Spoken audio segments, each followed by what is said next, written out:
Welcome to Politent media. Politent media presents చిత్రం exclusive. ఈ రోజు రిలీజ్ అయిన కాంతారా చాప్టర్ 1 సినిమా గురించి సుత్తి లేకుండా జెన్యున్గా రివ్యూ చెప్పడానికి మన స్టూడియోకి వచ్చారు భరద్వాజ గారు. వారితో మాట్లాడి సినిమా ఎలా ఉందో తెలుసుకుందాం. నమస్తే సార్. నమస్తే అండి. సార్, దసరా రోజున రిలీజ్ అయిన Kantara cinema, Kantara chapter 1 cinema ఎలా ఉంది? దాంట్లో ఉన్న ప్లస్లు ఏంటి, మైనస్లు ఏంటి అనేది మన ప్రేక్షకులకు చెప్దామండి. ముందుగా సినిమా టోటల్‌గా ఎలా ఉందండి? సినిమా పర్వాలేదు. ఓకే. పర్వాలేదంటే 'కాంతారా 1తో పోలిస్తే హ్మ్. ఇంతకుముందు ఒక 'కాంతారా' చూసున్నాం మనం. ఇది అవును. చాప్టర్ 1 అని చెప్పాడు. అవును. ప్రీక్వెల్‌కి వెళ్ళాడు. అవును. సీక్వెల్‌కి వెళ్ళకుండా ప్రీక్వెల్‌కి వెళ్ళటం. హ్మ్. అంటే ఆ సినిమా ఎక్కడ ఎండ్ అయిందో అక్కడే మొదలవుతుంది. ఓకే. అంటే అక్కడే చెప్పాడు. గతంలో ఏం జరిగింది అనేది చెప్తాను నేను అని. హ్మ్. అంటే హ్మ్. పూర్వ 'కాంతారా' అనాల్సొస్తుంది. ఓకే. అలా ఆ పూర్వ రంగాన్ని చెప్పే ప్రయత్నం జరిగింది. అయితే దానిలో ప్రెజెంట్ సొసైటీని లింక్ చేస్తూ ఒక ఇది లైన్ నడుస్తుంది. అది కూడా ఇదే పద్ధతిలో ఆధ్యాత్మికత మెలోస్. మేళవించినటువంటి కథే. ఓకే. అంటే మిస్టిక్ రియలిజం అంటారు దీన్ని. హ్మ్. హ్మ్. ఆ మిస్టిక్ రియలిజంలో కథను ఆ! నడిపాడాయన. ఓకే. అనేక మార్మిక విషయాలుంటాయి. అంటే మీకు ఈ పూనకాలు రావటము, ఈ వ్యవహారాలు చాలా ఉంటాయి ఈ సినిమాలో. ఓకే. దేవతలు మీదకి రావటం, అలాగే దైవం నడిపించటము, ఈ వ్యవహారాలన్నీ నడుస్తూ ఉంటాయి. హ్మ్. అయితే ఈ మార్మిక వాస్తవికతలో ప్రెజెంట్ సొసైటీ గురించినటువంటి అంశాలు చర్చించటం అనేది ఒక పద్ధతి. ఆ పద్ధతిలో 'కాంతారా' తీశాడాయన. తీశాడు గానీ, సీక్వెల్‌కి వెళ్ళకుండా ప్రీక్వెల్‌కి ఎందుకెళ్ళాడు అంటే, ఆయన ప్రీక్వెల్‌కి వెళ్ళటానికి ఒక వెసులుబాటు చూసుకున్నాడు. అంటే రాచరిక వ్యవస్థ. హ్మ్. 8వ శతాబ్దానికి వెళ్ళిపోతాడు. ఓకే. 4, 8 శతాబ్దాలకు వెళ్ళిపోయి, హ్మ్. ఆ టైంలో కన్నడ ప్రాంతంలో ఉన్నటువంటి కదంబ రాజ్యం తాలూకా వ్యవహారాన్ని తీసుకుని, వాళ్ళ పాలనలో ఆదివాసీ జీవితాలు. అడవులు, ఆ అడవిలో ఒక ఈశ్వర పూదోట అని ఒకటుంటుంది ఒక ఏరియా. హ్మ్.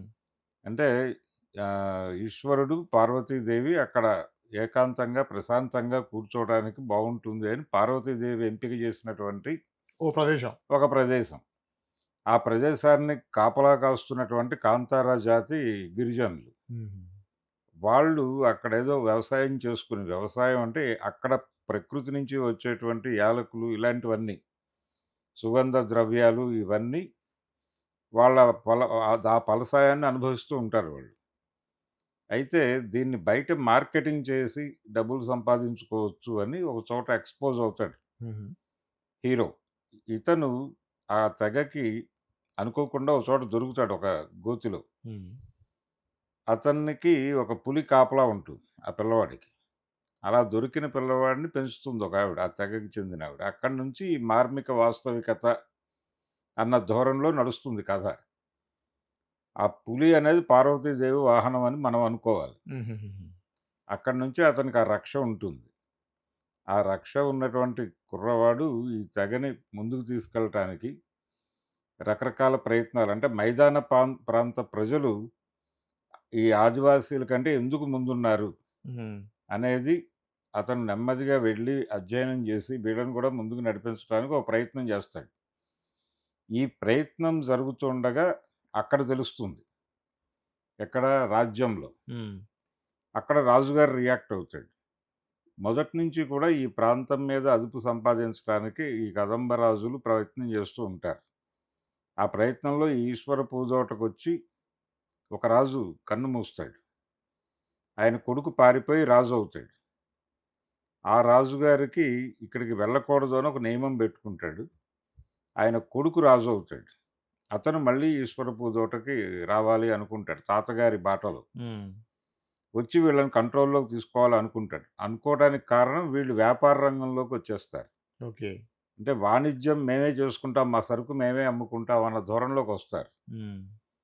ఇది ప్రమాదకరమైన ట్రెండ్ గాబట్టి వీళ్ళని అలాగే ఉంచాలి, అణిచేయాలి అని అనుకుంటాడు.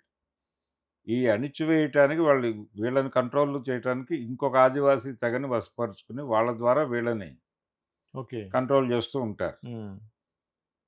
ఈ క్రమంలో వీళ్ళ దేవతల్ని కూడా వాళ్ళు అపవిత్రం చేయటము, వాళ్ళని ఇది చేయటం అంటే తీసుకెళ్ళిపోయి ఎక్కడో దాచేయటం ఇవన్నీ చేస్తారు.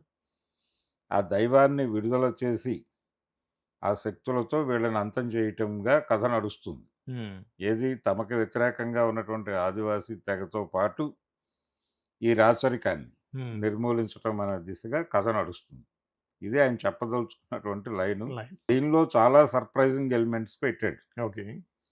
ఆ చాలా సర్ప్రైజింగ్ ఎలిమెంట్స్‌లో రుక్మిణి అని ఒక హీరోయిన్ ఉంది ఈ సినిమాలో. 'రుక్మిణి వసంత్.' రుక్మిణి హ్మ్. వసంత్. ఆ హ్మ్. రుక్మిణి వసంత్ క్యారెక్టర్‌లో చాలా ఇవున్నాయి. హుహు.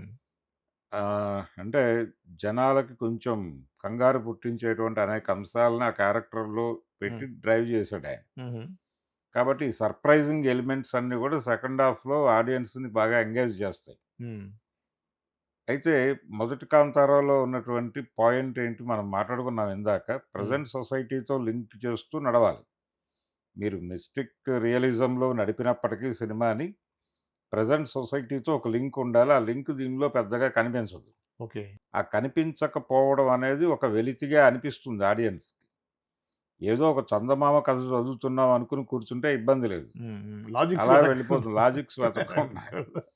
అంటే ఫస్ట్ హాఫ్ అంతా ఒక లవ్ స్టోరీ లాగా నడుస్తుంది. హ్మ్. అంటే మనం చాలా సార్లు అనుకుంటాం. ఈ 'పాతాళ భైరవి' సినిమాలో తోటరాముడు హ్మ్. రాజకుమారిని పెళ్లి చేసుకోవడానికి కోట మీదకి వెళ్తాడు. అవును. దాదాపుగా ఇక్కడ కూడా అదే ఒక ట్రైబల్ తెగ నాయకుడు హ్మ్. రాజకుమారితో ప్రేమ. హ్మ్. మనకది చూడగానే తోటరాముడు గుర్తొస్తాడు. ఓకే. ఆ ట్రాకు అలాగే ఈ రాజుగారి కుమారుడు హ్మ్.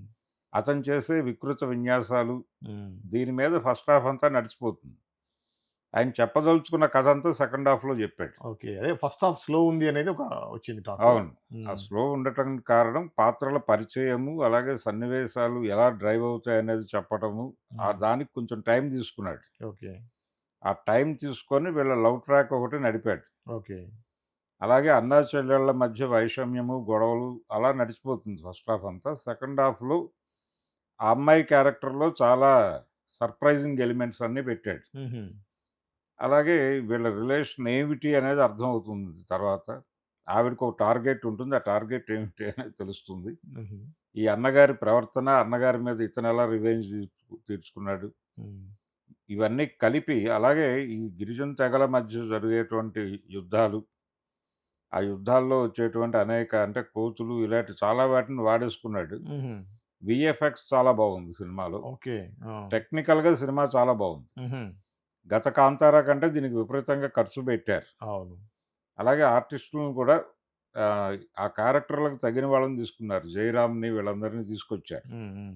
అలా కాస్ట్ పరంగా చూస్తే దానికంటే ఇది క్వాలిటీ సినిమానే. హ్మ్. హ్మ్.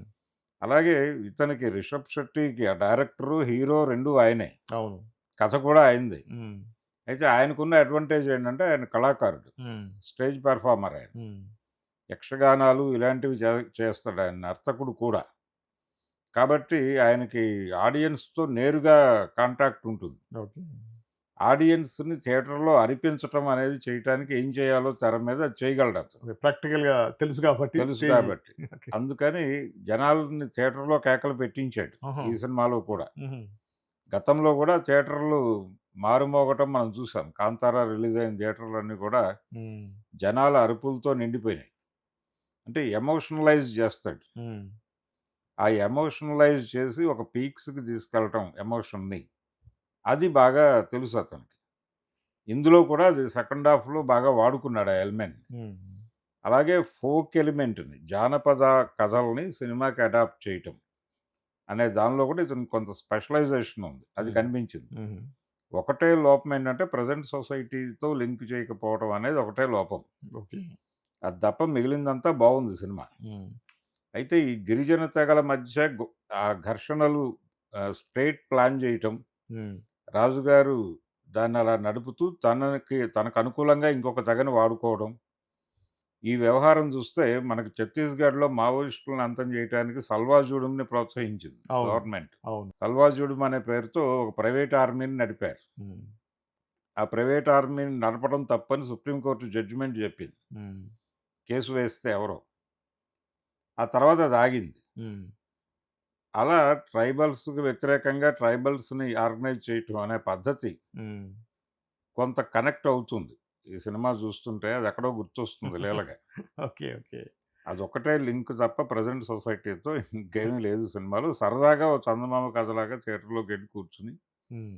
ఎంజాయ్ చేయొచ్చు. అయితే ముఖ్యంగా బయట వినిపించేదంటే క్లైమాక్స్‌లో 'రిషబ్ శెట్టి' పెర్ఫార్మన్స్ చాలా అద్భుతంగా ఉందనేది వస్తుందండి. అవును. అది వాస్తవేనా? వాస్తవమే. ఆ! అంటే హ్మ్. అదే ఈ అరిపించటం. హ్మ్. ఆయనకున్నటువంటి థియేటర్‌కి సంబంధించిన దీంతో హ్మ్. ఈ పూనకాలు రావటం అంటే 'కాంతార' వచ్చేస్తుంది అతని మీదకి. హుహు. ఆ వచ్చేసిన తర్వాత అతని పెర్ఫార్మన్స్. హుహు. అది మనకి హ్మ్. గతంలో వచ్చినటువంటి 'కాంతారా'లో గూడా అది ఉంటుంది ఆ సీన్. అవునవును. అది దీనిలో నెక్స్ట్ లెవెల్‌లో జేస్తాడు. హుహు. అది బావుంది. దాంతో పాటు గ్రాఫిక్స్ యాడ్ కావడం కూడా ఒక అడ్వాంటేజ్. వీఎఫ్ఎక్స్ ఆ! విపరీతంగా వాడుకున్నాడు. హుహు. వాడుకున్నాడు ప్రతిదీ. అంటే హ్మ్. ఆ పులికి సంబంధించినటువంటి ఎపిసోడ్ గావచ్చు, ఆ కోతుల ఎపిసోడ్ గావచ్చు, హ్మ్. వీటన్నిటిని అలాగే ఈ శివుడి అంశకి సంబంధించినటువంటి కొన్ని షాట్స్ ఉంటాయి. హ్మ్. అవి కూడా చాలా బాగా తీశాడు. ఓహ్! అంటే మార్మిక వాస్తవికతని జనాలతో ఐడెంటిఫై చేయించడం కోసం హ్మ్. విజువల్ ప్రెజెంటేషన్ చాలా బావుంది. ఓకే. అలా వర్కౌట్ చేశాడు. ఇప్పుడు 'కాంతార' ఎఫెక్ట్ అనేది 'ఓజీ' మీద ఉంటుందంటారా? ఎక్కువ మంది ఆందోళన చెందేటువంటిది ఏంటంటే 'పవన్ కళ్యాణ్' ఫ్యాన్స్ ఈ సినిమా గనుక హిట్ అయితే కొంత 'ఓజీ' కలెక్షన్స్ మీద పడుతుంది ఏం ఎఫెక్ట్ అని. లేదండి. 'ఓజీ' అయిపోయింది. ఆ! హ్మ్. 'ఓజీ' కథ ముగిసింది. హ్మ్. యాక్చువల్‌గా వాళ్ళు నిన్న జరిపినటువంటి సక్సెస్ మీట్. సక్సెస్ మీట్‌తో అయిపోయిందది. హ్మ్. ఈ వీకెండ్ వరకు అంటే 'కాంతారా'కి ఎక్కువ స్క్రీన్స్ షేర్ అవ్వలేదు అనేది ఒక గొడవ నడిచింది. హ్మ్. పర్టిక్యులర్‌గా ఇక్కడ తెలంగాణలో హ్మ్. ఇవ్వలేదు. ఎక్కువ స్క్రీన్స్ ఇవ్వలేదు. ఆంధ్రాలో పర్వాలేదు అనేది హ్మ్. నడిచింది కానీ, హ్మ్. ఇక్కడ కూడా పెంచుతున్నారు. హ్మ్. పెంచుతున్నారు. 'ఓజీకి' కొంత డౌన్ అయింది. కలెక్షన్ తగ్గింది. ఓకే. ఓకే. తగ్గింది కాబట్టి అనివార్యంగా స్క్రీన్ షేరింగ్ వచ్చేస్తుంది. ఓకే. కాబట్టి అంటే 'ఓజీ' నెమ్మదిగా ఈ వీకెండ్‌కి హ్మ్. అది పూర్తి స్థాయిలో పక్కకి వెళ్ళిపోయే పరిస్థితి హ్మ్. తప్పదిక. బయట ట్రేడ్ వర్గాల్లో వినిపిస్తున్న మాట ఏంటంటే, తెలంగాణలో లాస్ ఉంది. ఇంకా అప్ టు ద ఇది రాలేదు. బ్రేక్ ఈవెన్ చేరలేదు అంటున్నారు. 'ఓజీ' ఓజీ విషయం. అంటే 175,00,00,000కి వాళ్ళు థియేట్రికల్ రైట్స్ ఇచ్చారనేది ప్రచారం అండి. అవును. 250 వస్తే సేఫ్ అనేది అనుకున్నారు అందరూ. హ్మ్. 250 అంటే 220 దాకా పోస్టర్ వేశారు వాళ్ళు. హ్మ్. అవును. అయితే గ్రాస్ అది. హ్మ్. గ్రాస్ కానీ నెట్ కాదు. హుహు. నెట్ కూడా అక్కడికి చేరాలి. హ్మ్. ఇప్పుడు 15,00,00,000కి పడిపోయిందది. ఓకే. ఏది జాతీయ స్థాయిలో కలెక్షన్. విదేశీ వసూళ్లు కలపకుండా. ఓకే. ఓకే. కేవలం నేషనల్ లెవెల్‌లో అది 15,00,00,000 కలెక్ట్ చేయగలుగుతోంది రోజుకి. Per day. ఓకే. ఏది ఇప్పుడు హాలిడే మూడ్‌లో ఉంది కాబట్టి హ్మ్. ప్రపంచం. హ్మ్. హ్మ్. ఎల్లుండి నుంచి అది ఉండదు. హ్మ్. కాబట్టి అది పూర్తిగా డౌన్ అవుతుంది. ఓకే. ఆ డౌన్ అయిపోయినటువంటి పరిస్థితి ఉంది ఇప్పుడు. హుహు.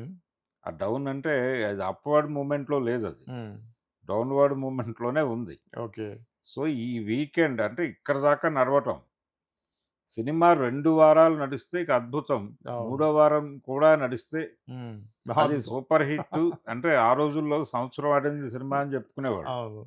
ఇప్పుడు 'అడవిరాముడు' సినిమా అది సంవత్సరం ఆడింది. కొన్ని చోట్ల 3 ఏళ్ళు ఆడింది. 5 ఏళ్ళు ఆడింది బెంగుళూరులో హ్మ్. ఇవన్నీ హ్మ్. చెప్తారిప్పుడు. అవును. ఆ 5 ఏళ్ళు ఆడినంత ఇప్పుడు మూడో వారం ఆడటం అంటే. అబ్బబ్బబ్బా!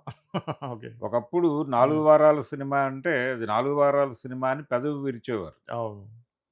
ఇప్పుడు 4 వారాల సినిమా అంటే సూపర్ హిట్ కింద లెక్క. అవును. అలానే ఇప్పుడు 'మిరాయ్' 'ఓజీ' తోటి 'మిరాయ్' కొంత డౌన్ అయింది. ఇప్పుడు 'మిరాయ్' పుంజుకునే అవకాశం ఉందా? ఇప్పుడు లేదు లేదు హాలిడేస్‌గా ఇంక మిరాయి లేదు. 'మిరాయ్' అయిపోయింది. గతం. అయిపోయింది. 'మిరాయ్' గతమేనాగా? అంటే అయిపోయింది. దసరా హాలిడే సందర్భంగా టికెట్స్ రేట్ తగ్గించడం కూడా జరిగింది 'మిరాయ్‌కి.' మిరాయికి తగ్గించారు. ఓజీకి 'ఓజీ' కూడా కూడా. తగ్గించారు. అవును. ఈ తగ్గింపు వలన కొంతమంది వెడతారు. హ్మ్. హ్మ్. కానీ ఈ టిక్కెట్ల గొడవ కాదు. థియేటర్‌కి జనాలు వెళ్ళకపోవడానికి టిక్కెట్ల గొడవ కాదు. హ్మ్. హ్మ్. వీళ్ళు థియేటర్‌కెళ్ళి అక్కడున్నటువంటి ఎక్స్‌పెన్సెస్ భరించే పరిస్థితుల్లో లేరు. లేకపోవడం వల్ల వెళ్ళట్లేదు. అందుకని హ్మ్. థియేటర్ ఆడియన్ ఫ్రెండ్లీగా ఉండటం లేదు. ఓకే. ఓకే. సింగిల్ స్క్రీన్స్ తగ్గిపోయినాయి అన్ని ఊళ్ళల్లోనూ. అదేలెండి. అవును. వెళ్తే మల్టీప్లెక్స్‌కెళ్ళాలి. హ్మ్. ఈ మల్టీప్లెక్స్‌లు ఒక సెంటర్‌కి 10 స్క్రీన్‌లుంటున్నాయి. హ్మ్. ఈ 10 స్క్రీనుల్లోనూ ఆ సినిమాయే ఉంటోంది మాక్సిమం. అవును. జనాలకు ఆప్షన్ ఉండటం లేదు. లోపలికి వెడితే హ్మ్. టికెట్ రేటు రూ. 100 రూ. 150 అయినప్పటికీ హ్మ్. 700 పెట్టి పాప్‌కార్న్ కొనాల్సిన పరిస్థితి ఉంది. ఉంది. కరెక్ట్. కరెక్ట్. హ్మ్. అందుకని హ్మ్. జనాలు థియేటర్‌కెళ్ళటం అనేది ఎక్స్‌పెన్సివ్‌గా భావిస్తున్నారు. అందుకని ఎళ్ళట్లేదు. ఓకే. ఫైనల్‌గా 'కాంతార చాప్టర్ 1' సినిమా గురించి ఒక్క ముక్కలో చెప్పాలంటే ఏం చెప్తారు?